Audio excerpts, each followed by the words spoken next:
Women should do for themselves what men have already done, occasionally what men have not done, thereby establishing themselves as persons, and perhaps encouraging other women toward greater independence of thought and action.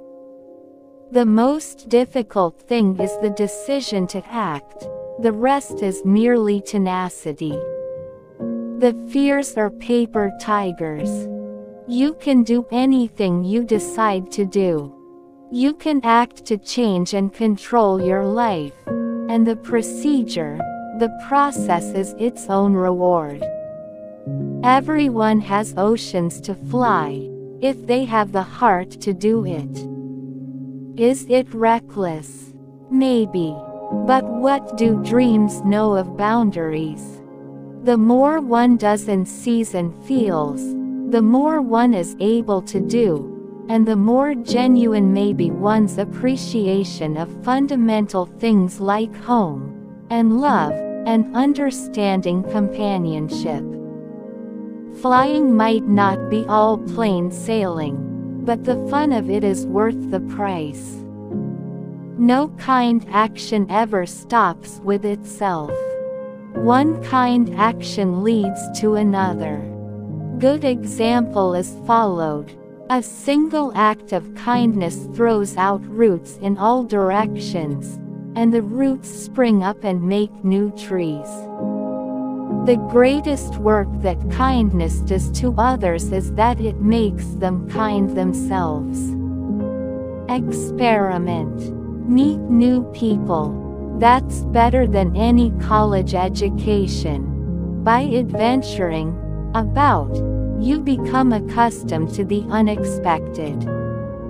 The unexpected then becomes what it really is. The inevitable. Decide whether or not the goal is worth the risks involved. If it is, stop worrying. Better do a good deed near at home than go far away to burn incense. Quote, "You haven't seen a tree until you've seen its shadow from the sky." In soloing, as in other activities, it is far easier to start something than to finish it. The woman who can create her own job is the woman who will win fame and fortune. Obviously, I faced the possibility of not returning when first I considered going. Once faced and settled, there really wasn't any good reason to refer to it. I cannot guarantee to endure at all times the confinements of even an attractive cage. One of my favorite phobias is that girls, especially those whose tastes aren't routine, often don't get a fair break. It has come down through the generations, an inheritance of age-old customs which produced the corollary that women are bred to timidity.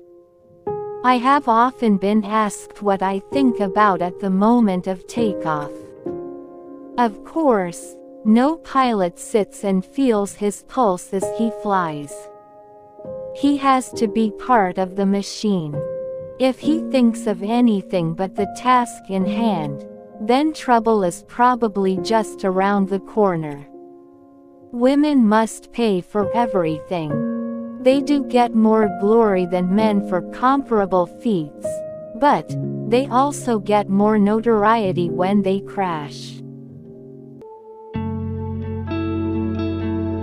Amelia Mary Earhart, born July 24, 1897, disappeared July 2, 1937, declared dead January 5, 1939. Born and raised in Atchison, Kansas, and later in Des Moines, Iowa, Earhart developed a passion for adventure at a young age, steadily gaining flying experience from her 20s. In 1928, Earhart became the first female passenger to cross the Atlantic by airplane, accompanying pilot Wilmer Stoltz, for which she achieved celebrity status. In 1932, piloting a Lockheed Vega 5B, Earhart made a non-stop solo transatlantic flight, becoming the first woman to achieve such a feat. During an attempt at becoming the first woman to complete a circumnavigational flight of the globe in 1937 in a Purdue-funded Lockheed Model 10E Electra, Earhart and navigator Fred Noonan disappeared over the central Pacific Ocean near Howland Island. Decades after her presumed death, Earhart was inducted into the National Aviation Hall of Fame in 1968 and the National Women's Hall of Fame in 1973.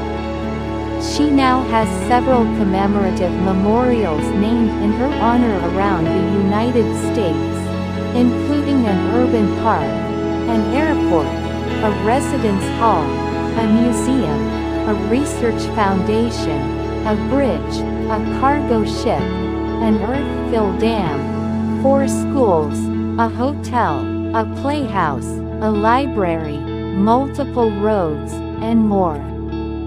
She also has a minor planet, planetary corona, and newly discovered lunar crater named after her. She is ranked 9th on Flying's list of the 51 heroes of aviation.